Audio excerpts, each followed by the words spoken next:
Hey guys, Dusty here. Today we're having a running shoe battle with the Hoka Mach 5 up against the On Running Cloudgo. Now I'm going to break this down into 5 different categories. The first being comfort and lockdown, the second being outsole, the third being how does each shoe handle easy running, the fourth category being how does the shoe handle faster running like tempo pace, and finally the fifth category, how versatile is each shoe. So we'll get started with some basic specs on each of the shoes. The Hoka Mach 5 has a stack height of 29 millimeters in the rear, 24 in the forefoot for a heel to toe drop of 5 millimeters. Now the Cloudgo, I'm unsure of the stack height, but it has a much higher heel to toe drop at 11 millimeters. And then weight of the shoes, the Mach 5 in my men's size 8.5 weighs in at a very, very light 7.4 ounces. And the Cloudgo weighs in significantly heavier than the Mach at 9.1 ounces. And finally, price of the shoes, the Mach 5 retails for 140 US and the Cloudgo retails for 150 US. Now we'll get right into it with the first category, comfort and lockdown. First of all, both of these shoes are very comfortable. They both fit true to size. They're pretty average in terms of width. However, the Mach 5 is available in a wider width and the Cloudgo is not. Both of them breathe well, no hot spots, no sliding around inside either of the shoes.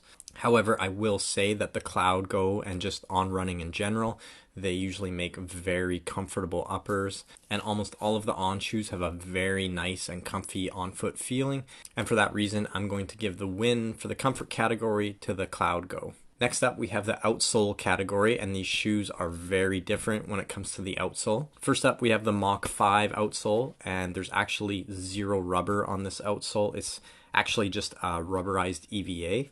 And there's a huge advantage to getting rid of rubber on your outsole, and that is the weight of the shoe is greatly reduced, and that's very obvious when you put these shoes on. Typically, one of the negatives about removing rubber from the outsole is that you reduce the durability of the shoe.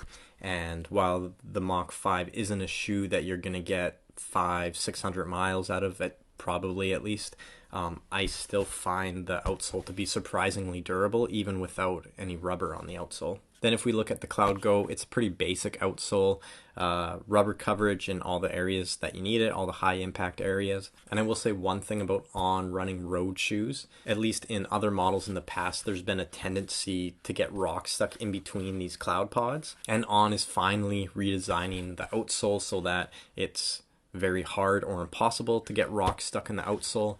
So well done to On for fixing this big problem. But yeah, overall, pretty basic outsole. It's going to be decently durable, grips fine on wet pavement.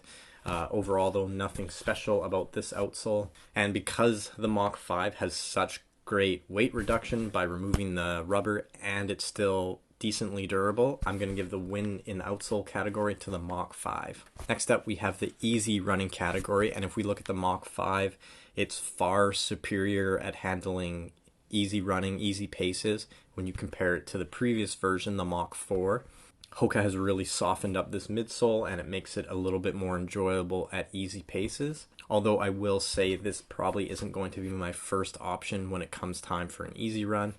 And to be honest, I would choose the Cloudgo almost every single time over the Mach 5 when it comes to an easy run. The shoe is just overall more comfortable and I find it just feels better at easy paces. So for this category, easy win for the Cloudgo. Next up we have the faster running category, and you can probably guess it, easy win for the Mach 5. This is probably one of the fastest feeling shoes that isn't carbon plated and also doesn't cost $250. I think in terms of these shoes, I'm ranking them as in the daily trainer category. However, I think the Mach 5 can really be classified as a tempo day shoe or lightweight daily trainer. And I feel like this shoe really shines kind of at that tempo pace. Not saying it can't handle slightly easier or slightly faster, but I think this is, for me at least, a true tempo day shoe. And if we're talking about the Cloudgo, just not high on my list at all when it comes time to run fast. It's quite a bit heavier than, a typical tempo day shoe, and just doesn't feel peppy or responsive enough for me to really want to push the pace in it. So faster running category, Mach 5. All right, now it all comes down to the versatility category. Both of these shoes are made for the road. They can both handle light, hard-packed trails. As far as distance goes, I would say both of these shoes are, for the average runner, more or less suited kind of at that half marathon distance and under. They can both handle easy paces just fine. I would say that's almost all I would do in the Cloudgo. Mach 5 can certainly handle it as well. And like I already mentioned, if you're going to do some faster running, I would easily choose the Mach 5 over the Cloudgo.